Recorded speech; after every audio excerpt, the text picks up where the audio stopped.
Welcome to the Week 8 Skill Builder tutorial.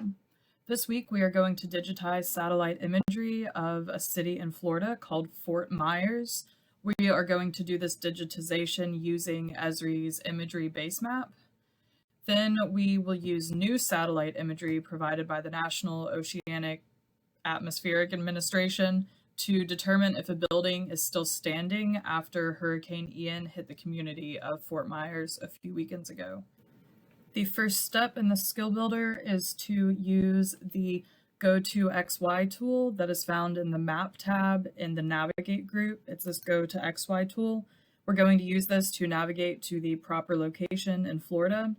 So you see when I clicked on the Go to XY tool, it pulled up a very small dialog box down here in the bottom of my map. It might pull it up in a different location on your map, and as you can see, you can move it all around. So I have provided you guys with the latitude and longitude that you need to find the correct location. It is in the Skill Builder Week 8 instruction document, and it is under this Step 1.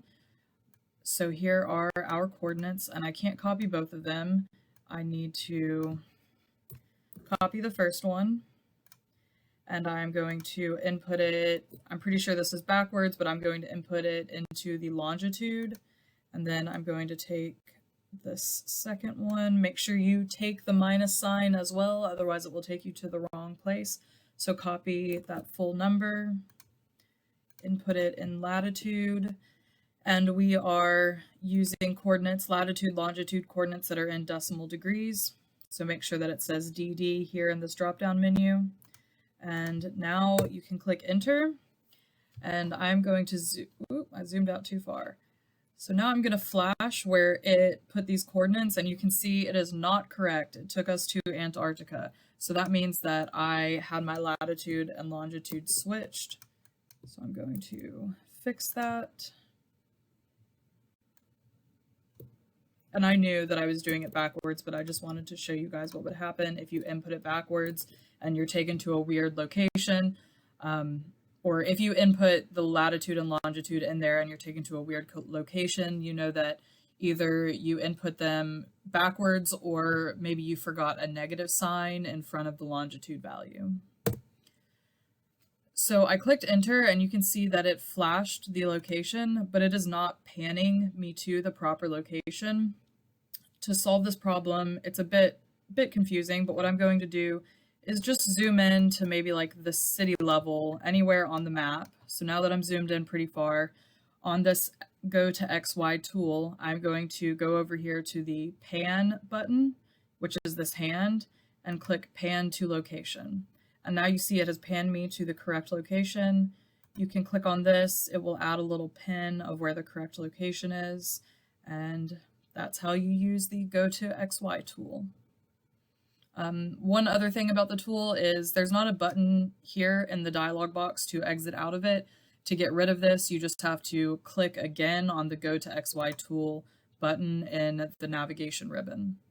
So there you go. You should be navigated to the correct spot. One more thing that we are going to do is just simply change the base map from this street view to our imagery view. This is what we are going to use to do our digitization. The second step in this skill builder is to add the SB8 data folder and also find the edit area that I have assigned to you. So in Blackboard, you're going to download the zipped folder called SB8_data. You're going to unzip it and save it to the proper location. Ooh, I clicked the wrong button. We are going to connect to the folder, which I don't think I've done yet in this map. So I'm going to go to where I have that folder saved, my SB8 data. So I just connected to the folder, and now I have to open the catalog pane in order to add the data.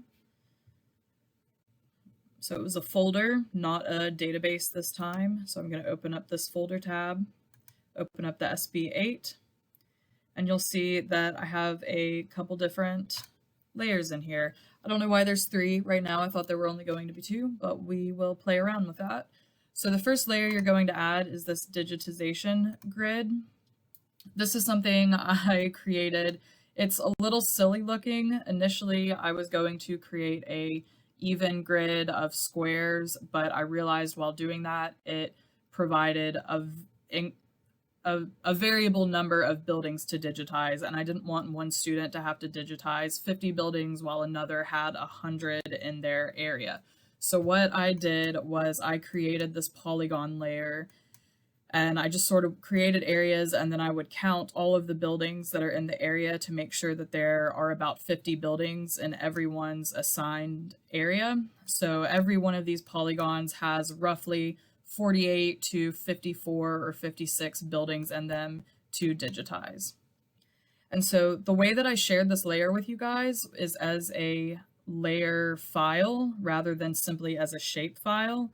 So you can see that it included the symbology. I did not have this symbology added to this layer in this project because, like, as you guys may have noticed, if I share a layer just as a shapefile or even as a shapefile in a geodatabase, when you import it into your map, it is going to have different symbology. And every time you import it into the map, it is going, ArcPro, the software, is going to assign symbology randomly.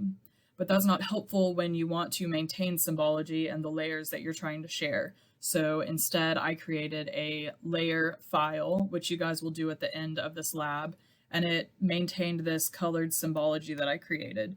So I did a categorical symbology for the field student name. I'm going to open up the attribute table of this digitizing grid layer, and you'll see there's only a few fields in here. I have all of the ones that encode the geometry, as well as I created an assigned ID for each polygon, and then I input your name.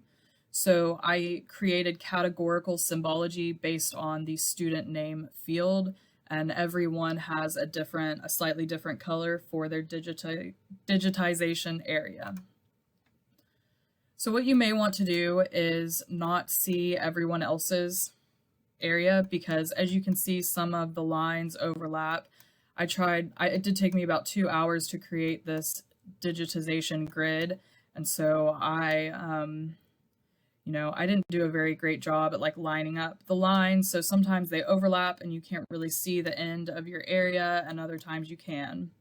So a way to make this a little better for you specifically is to right click on this layer, go to symbology, and then you can just change the symbology from unique values to, well, actually don't change it from unique values. What you're going to do is down here in this classes is you would just delete everyone that isn't you. So you can highlight all of these and then right click on them and then click remove, and you see it just removed about half of those. I can do the same thing to the rest, remove, and now it is just going to show my polygon area, which is over here.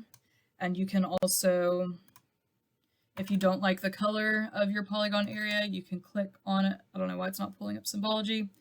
You should be able to click on it and go to properties in the symbology pane, and you can change the color of your outline to something that you prefer. So that is just, I know that was a really quick overview of how to change symbology again and how to just show what you want, but I hope that was a simple enough explanation for everyone. So we have gone over the digitizing grid layer that I included in this SB8 data folder. Next, we're going to take a look at the building layers. And I'm just going to add the .layerx file first. And I only digitized a couple so far, but when you guys get this layer to do your skill builder, I will have digitized more buildings in my area. I'm going to show you guys how to do the actual digitization by doing that in my polygon area. But you can see I digitized a couple of these buildings here. These all, I changed that. So I have categorical symbology on this layer from the field called building damage. I'm going to pull up this layer again. There's not many fields right now, and there probably won't be once you guys get this layer. Probably will just still have the GIS tech field and the building damage field. You guys are going to input your name and then basically indicate based on a layer we are about to add, you're going to look and see if the building is still standing or destroyed after the hurricane came through. So you can see I created categorical symbology based on this building damage field. There's only 2 categories right now of standing or destroyed. And so here are the buildings that were still standing, and here was one that was destroyed. This will all make a little bit more sense as I walk you guys through the digitization process. For step 3, we are going to connect to a REST service that is provided by the National Oceanic and Atmospheric Administration. I found a map that NOAA provided that showed aerial imagery of parts of Florida that were hit hardest by Hurricane Ian. You can find the link to this map, which you will need to do. So go into your SB instructions document and open up the link provided under the step 3 section. So this is the map that I found that provided aerial imagery of the damage that happened in Florida after Hurricane Ian. And at first, I was really excited about this when I found it. I was like, cool, I'm going to make a skill builder out of sort of analyzing the amount of damage in one area. And I went to their download option up here, and I downloaded a TIFF. In GIS, there's a thing called a GeoTIFF, but it's actually spelled, now I realize it's spelled with 2 F's, so GOTIFF. So after I spent like an hour downloading one of these GeoTIFFs, that was the one that I wanted, I tried to open it in ArcPro and I realized that was not working. And so I was a little sad and I kept clicking around in the map. I clicked on the about, I was reading their about the data, I went and looked at their metadata, and then I clicked on this web services thing, and I honestly don't know how I realized that this is a REST service, but it is. I will show you guys, or you saw in class, some pictures of other REST services and how you know if it's a REST service. So this is a WMTS server, and you are going to copy this first link. So copy it, and then we're going to go back into ArcPro. So this is another way to connect our map to data. So we are going to, in the Insert tab, use the Connections tool. Instead of connecting to a database, we are going to connect to a server. And as we saw on this website, it is a WMTS server. So we are going to make sure in the server section, we choose new WMTS server. It's pretty simple. You are just going to paste that link in here, and their REST service does not require authentication, so you don't need to log in with anything. You just make sure that link is in there and you click OK. So now we have connected to their REST service, and you will see in your catalog pane that now we have an additional folder under our project, and it is called server. So you're going to open up that folder, and then open up the other folder that's in it, and again, keep opening up the folders. I spent the time of adding each one of these to my map to determine which of these we need, and I have that written down in our document. It is the 2022-930B. So you're going to go 2022-930B. That's the one that we want to add. Right click on it and click add. And you should see that in this area that you've navigated to, you have new imagery with that name. So I'm maybe just going to move it above that graphics layer, but keep the digitization grid above this new layer as well as your building layer. And now I can show you guys what I meant by some of these buildings staying standing versus being destroyed. I am going to just turn off my buildings, or turn off this new layer from NOAA. So I turned it off. We can see the imagery that was taken maybe a year ago. I didn't look at the metadata of this base map to see when the imagery was taken, but I digitized all of these features. You can see this building is here in this imagery, but in this new imagery that was taken 2 days after Hurricane Ian, when I turn it on, we can see that building right there is completely gone, whereas these buildings over here are still standing. The rest of the skill builder will be editing or digitizing features. I say editing because we are going to be using all of the editing tools found in the Edit tab. As I show you guys how to digitize building polygons, and as you guys are doing this on your own, you are going to be using the Edit tab a lot, as well as the Map tab. Just the only thing you'll really be using in the Map tab is this Explore button. So when you've been editing, sometimes it will change your pointer. You see how my pointer is different now than it was like when I clicked on Select in this Edit tab, and I cannot move around on the map. It's just selecting stuff. So if you want to move around on the map while you are editing, you can go back to the Map tab and click Explore, and that will give you this pan hand icon again that allows you to explore around the map. I will also show you guys how to use this pan or hand feature to navigate the map while you are actively digitizing features. So let's get started, and you are going to go to your Edit tab and find your Features group, and we are going to click on the Create Features. This will pull up a Create Features pane in probably the right side of your map, and we are going to be creating features in the Fort Myers building. And you can see right now that it has two different options for features to create in this layer. So actually what I am going to do for you guys is change the symbology on this so that we only have one option. So I'm going to change this from unique to single symbol. I'll leave it as that purple color. And now when we go back to this Create Features pane, we'll see there's only one option in this Fort Myers building, and this will just make it a little easier as we're digitizing. Once you guys have turned in your digitized layers, I am going to do more symbolization on them, and we will actually use these layers in a lab in 2 weeks. So on the week 10 skill builder, we'll be using the building polygon layer that you guys have created in this skill builder.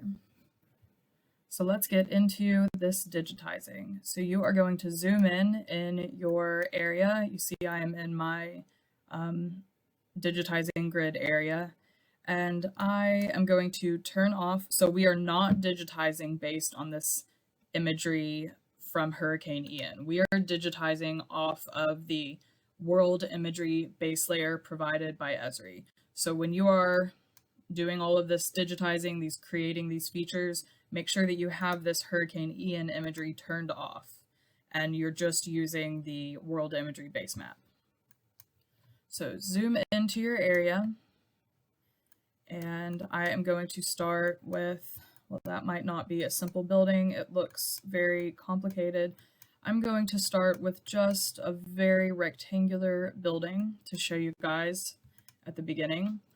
So you're going to open your Create Features pane, and you will see we have two different options of features to create. We will be creating buildings, and when you click on building, when you have this buildings selected, there's going to be all of these different options for the type of shapes that you want to create. A few of you will have circular buildings in your area, so you would use the circle to make a circular building like that. I'm going to escape out of that. You will use this square or rectangle here to create a rectangular building, so that is what I'm going to do right now. So you see I clicked on the square, and now I am in edit mode. So I'm going to choose the first two vertexes in the polygon square, there and there, and now I'm just going to drag it down. And I click, and it is done. And now I am going to change the attributes. Well, actually first, make sure that you save.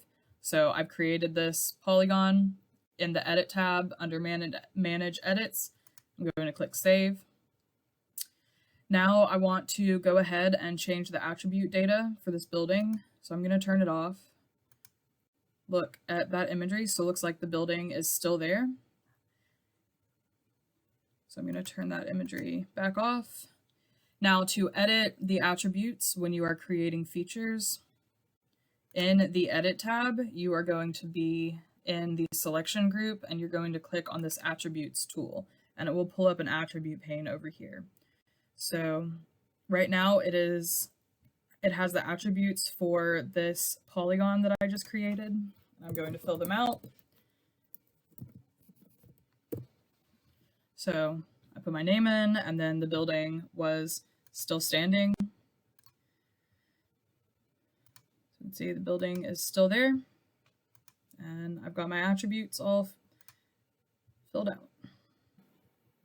When you change attributes and you click enter, let me change this to something random. You'll see now that I've changed it, it will let me apply, and that basically saves your attribute edits. So I'm going to click apply. You might have also noticed when I kind of clicked over here to do something else, because I had not applied those attribute edits, it is asking me if I want to apply them, and I'll click apply. And so now I still have the edit tool pulled up. So if I try and click around the map, it is going to try and draw another polygon, which I accidentally just did. I'm going to click on that and delete that real quick. So in order to use the pan tool again, you can either go to your map and click on explore, or you can press C. And just press and hold C. You have to hold it, otherwise it will revert back to your edit mouse, but I hope you guys can all see this. So C, it is your pan tool. Not holding down C, it is your edit tool. So again, this is another very rectangular building. I'm going to go ahead and create. I have to pull up create again. So because I had changed this to select to delete that building that I just accidentally made, it's still on that select tool and it's not going to let me edit. So I have to again open up this create features pane and select the rectangle again.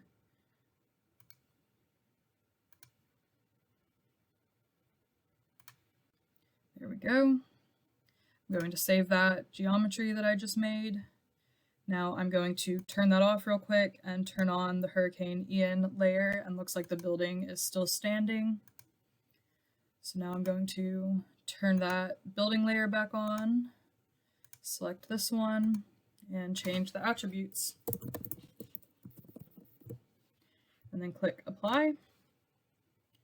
So I want to show you guys how you can keep these things like pinned to your toolbar over here so you don't have to click up here every time.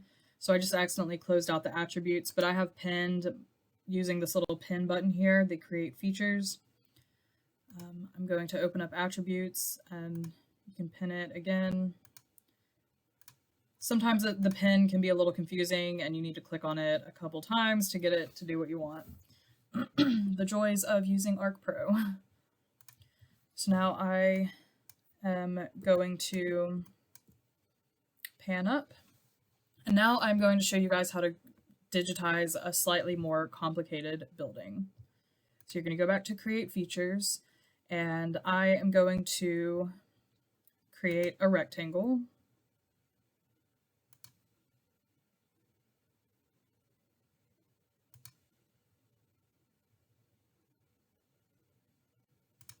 And this doesn't have to be perfect. We're not, this is a low stakes digitization, but we do want it to look nice so that, our shapes aren't crazy and unpleasant looking.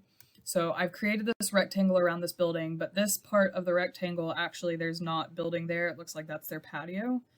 So I'm going to pull up now the modify features pane. So again, it's going to be in your edit tab. In your features group, you will click on modify. And this is another thing that you can pin to the side over here so that you don't have to click up here all the time. So I'm going to click modify features, and what I want to do with this one is reshape. And if you hover over reshape, it tells you, well, that doesn't have very much information. Let me go back. So here it should tell you to reshape an existing line or polygon feature, you draw the new shape and cross the existing feature in at least 2 places. So that is what I'm going to show you guys now. There's a couple ways you can do this. You have to make sure that you have the reshape selected. And you see I have my edit tool is live now.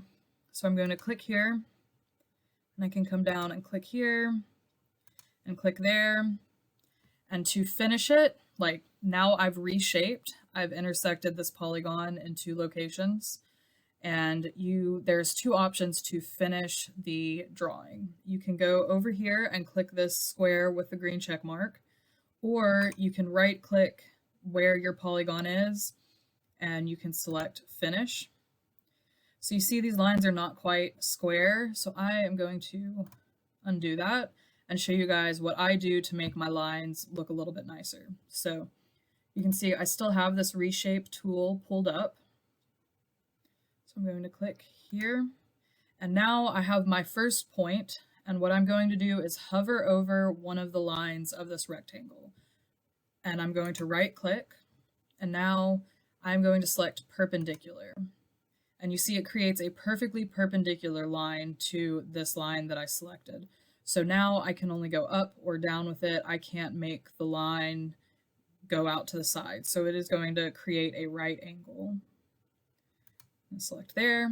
So that was the first half, and now I'm going to do that one more time. This time the line is going to be parallel. And you see again, it's not allowing me to create a line other than a line that is parallel to this one that I just selected. Now I'm going to click on the edge of the polygon, and you can either right click again and click finish, or you can click this green check mark right there. Or as it just told you, you can use F2 to apply uncommitted geometry. So now I have my building polygon, and this corner here looks a little bit better. I'm going to save it. And once again, turn off the building layer, turn on the Hurricane Ian imagery layer. And as you can see, this imagery is not as high quality as the base map imagery, which is not surprising. Like, they collected it on very short notice, but I can see that that building appears to still be standing. So I'm going to turn my building layer back on, open up the attributes pane, select this layer, and add my data. Click apply. Now I'm going to digitize a slightly more complicated building. So I'm going to navigate back down here to this one. I cannot tell what is going on here. Like, it looks like this definitely is a roof line, and maybe this is the whole building. So since I can't tell what's going on here, I am going to try and navigate to this in Google Maps and view it from Streetview. So I am going to go back to our SB8 instructions document and copy these Fort Myers coordinates. Now I'm going to go to Google Maps and just paste them in and navigate to that location. I'm going to turn on satellite so that it looks the same as what I'm looking at. And I know, just because I was the one that created the polygon boundaries, that mine is somewhere down here, but I'm going to have to go back to my map and look. So sort of, okay. So here. So it is this building that I am interested in seeing what it looks like using Street View. Zoom back in on my map.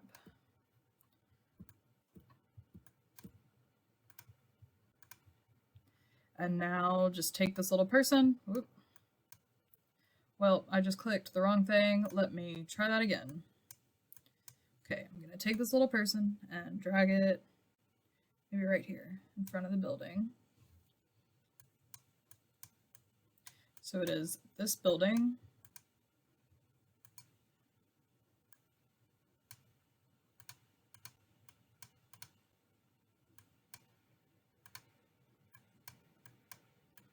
So it looks not as complicated on Google Street Maps, so okay. I think I've got an idea. I'm just gonna kind of digitize this area here and this. So once again, I'm going to use the rectangle to create my base rectangle over this guy so that I get those nice right angles. And now I'm going to go to Modify Features and click Reshape. And I have my Reshape tool is live right here. You can see the little crosshairs. I think that usually means that you're in the Reshape mode. So now I'm going to click right there where that rest of the building goes out. I'm going to choose perpendicular and then parallel. And then perpendicular again. And I don't know if this is part of the building. I am going to assume this is an accessory building, like a shed or something, and I am not going to digitize that. So I'm just going to sort of digitize all the way down here.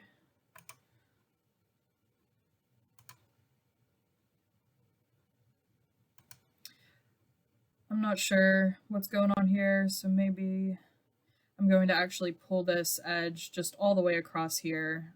Again, we don't have to be exactly specific about the buildings. If we wanted that, we would have better imagery. This is sub-meter satellite imagery, but what people tend to use when they're truly digitizing for accuracy off of satellite imagery is about 3" per pixel imagery.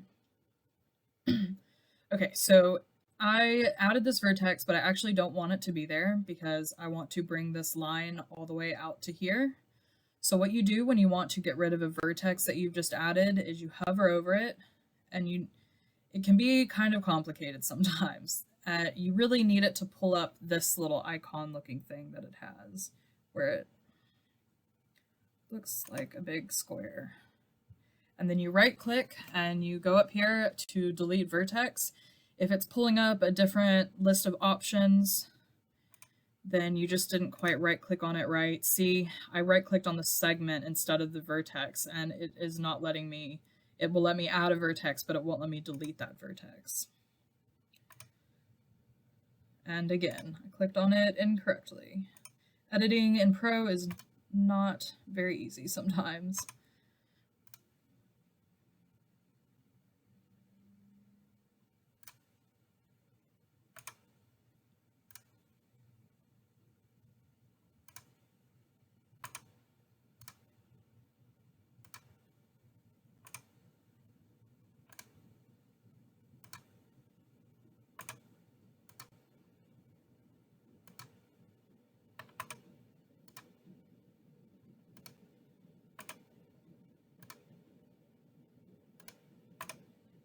So now I have created that reshaped outline, and I'm going to finish my sketch. Whoop, and that did something weird that I didn't like, which happens sometimes. So let's try that again. Reshape. And we are going to add this area back in.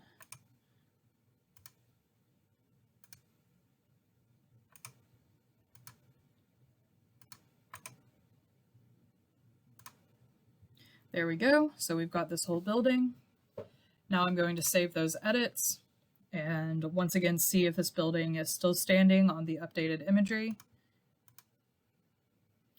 Whew, looking a little rough. And you know, this imagery, oops.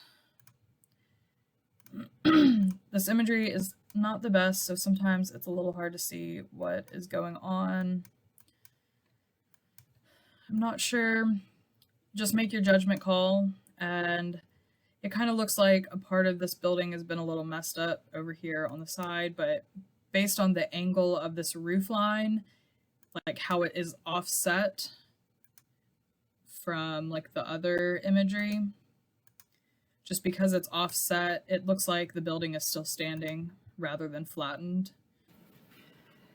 I'm going to show you guys a little bit more of me editing, and I'll try to make sure to talk about every click that I'm making so that you guys know if I'm right clicking on a line and like what I'm doing. So since this is a big building I'm about to digitize, I am going to click this little ribbon button that minimizes the ribbon just so I have a little bit more space here in my map view. So again, I'm going to pull up the Create Features, make sure that I have the Fort Myers building selected, and I'm going to create a polygon.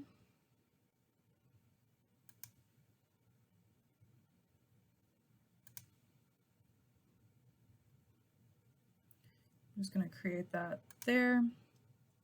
First, I might look at this building. I think this looks like a driveway and like these two buildings are connected, but let me go and navigate on Google Maps. So this is the building I just digitized, and the new one I'm looking at is somewhere up here. Here it is. Let me go to Streetview. So a big hotel. And yes, these two buildings, or this is one building connected. So now I'm going to go back to Arc Pro. And now that I've created this base polygon to provide me with square edges, I'm going to go to Modify Features and click on Reshape. And I'm going to zoom in and then press and hold C to pan down here and add this little square on. So I'm going to click on the line that I want to start adding space off of. Then I'm going to hover over this line, and the next line I create would be perpendicular to this one. So I'm going to right click and select perpendicular. Go down to there, and I'm going to once again hover over this line, right click, and now select parallel. And then the last time, hover over this line, right click, and select perpendicular again. I'm going to intersect with that line, and now I'm done with this area, so I'm going to click Finish. Now I'm going to go to this part, and we're a little off here, but again, it doesn't matter all that much. I'm not going to spend the time to add in these few extra inches on this polygon. So I am still in this Modify Features Reshape option. So I click on this corner. I want to continue this line, so I'm going to right click on it and say parallel, and pull it up to the edge of the building. Right click on this line and also say parallel, and then right click on this line, also parallel. And now that I've created this section, I'm going to finish that sketch again. Finish. There we go. And once again, I am going to have the Modify Features Reshape tool. Right click, select perpendicular. I'm going to be kind of lazy right here and just like digitize that little bit of parking lot area. Right click, it's going to be perpendicular. Right click, parallel. Another perpendicular. Another parallel. And now I can't see the rest of the building. So while I still have this Reshape Edit tool selected, I'm going to press and hold C, and you see it changes to the Pan button.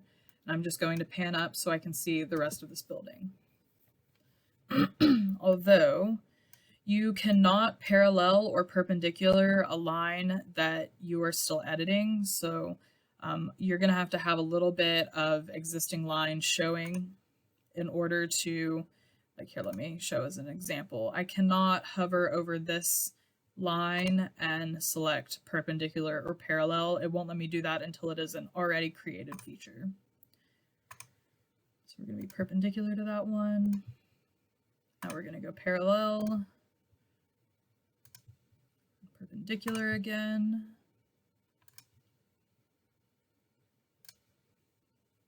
A little bit of parallel. Woo, I meant to zoom in. Instead, I zoomed out.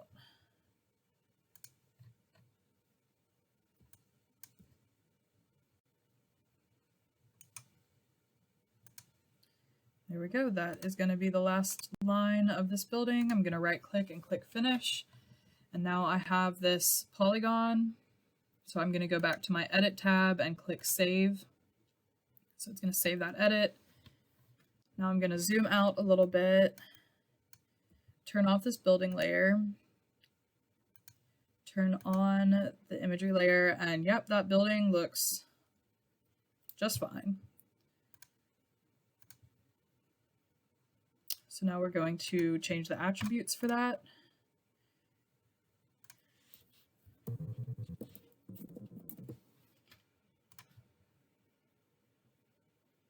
And once again, I'm going to go to the Edit tab and click Save. Okay, next I am going to find some buildings to digitize where they are no longer standing after Hurricane Ian, just so we can maybe lay our eyes on that a little bit before I let you guys do this all on your own. I think these two buildings are the last two digitizing edits that I will show you guys in this video tutorial. So I'm going to pull up Create Features, select Rectangle, and just as a reminder, you can hover over most icons in Arc Pro and it will tell you what it does. So you can hover over all of these just to get a feel for what all of these different options will allow you to do. I'm going to zoom in. And so this green part here looks like a little bit of an awning, so I'm not going to include that. I'm just going to include this main roof line here. Now I've created my feature, I'm going to modify it to add this bit here. So right click, it's going to be perpendicular to that line. I'm going to right click on that line again, it will be parallel this time. Right click one more time, it will be perpendicular. I'm going to zoom in.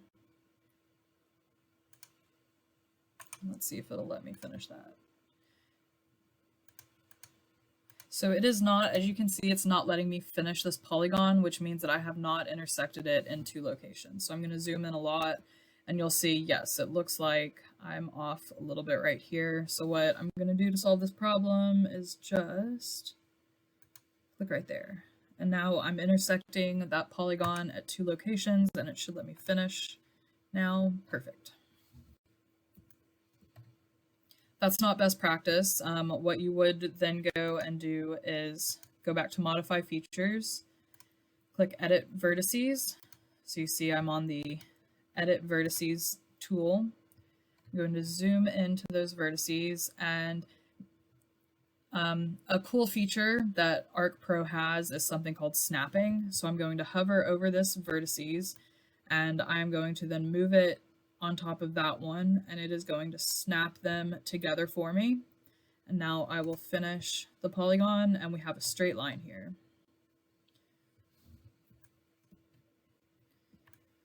I'm going to do the same thing for this building.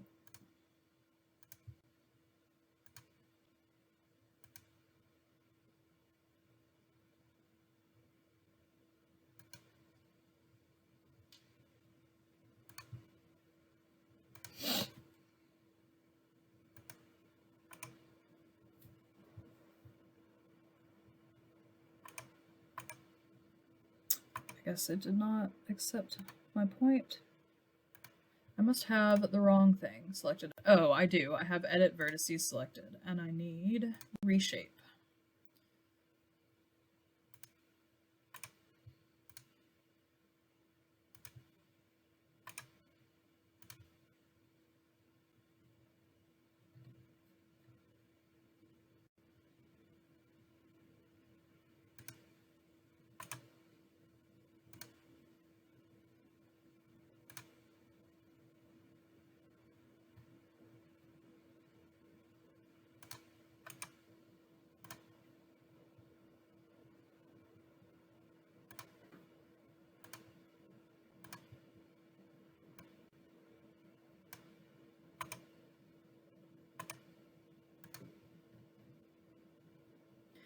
Makes not quite a straight line, but it is all good.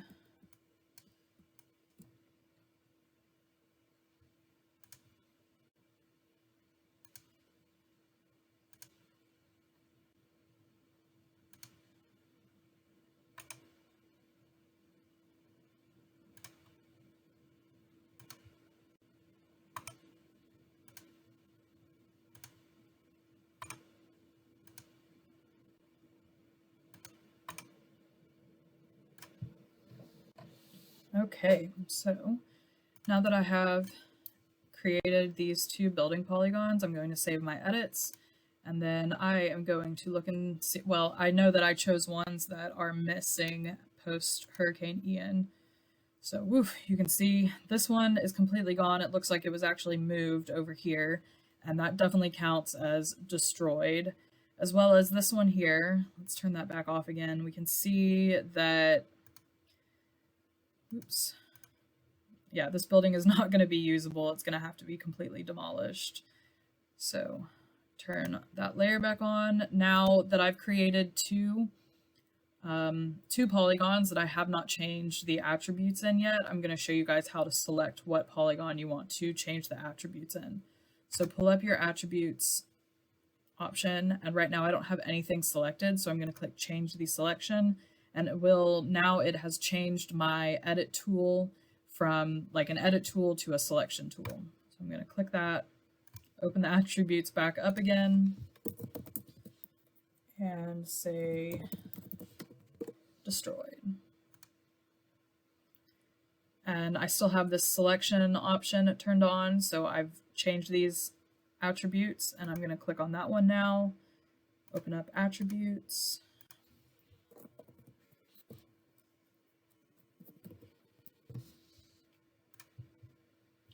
There's another workflow that you can do for changing these attribute data. Like what you could choose to do is digitize everything and then go back and look at each one individually once you've done all of the digitization, and look at every one and then input in the attribute option.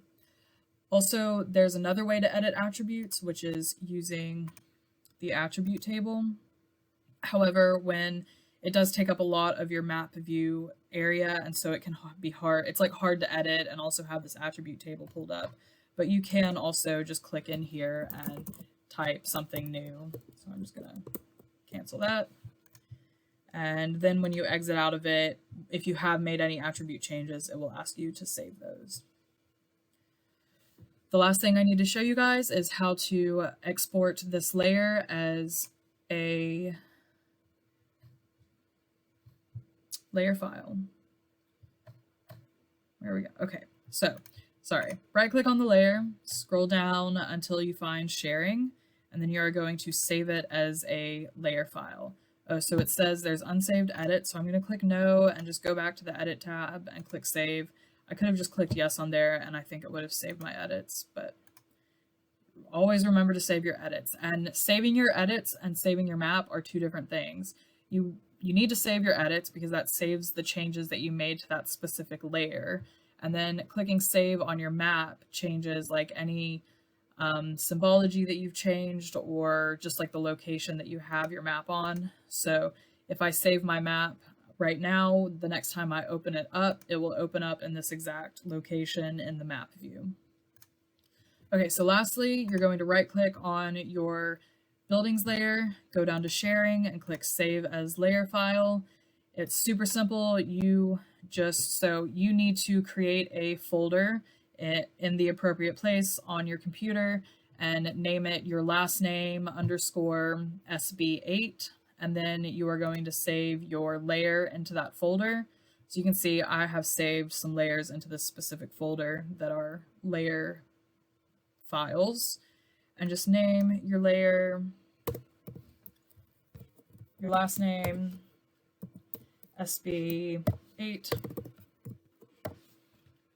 and click save. And then if you navigate to that folder, you'll be able to see that it has saved, it saved that layer file in there as your last name _ SB8. Well, I hope you guys have fun doing all of this digitizing. It can be quite tedious, but it's very hard to sort of figure out the nuances of it, and it's important to do a lot of it to practice and really get your feel for how these create features and modify feature tools work. Thank you so much.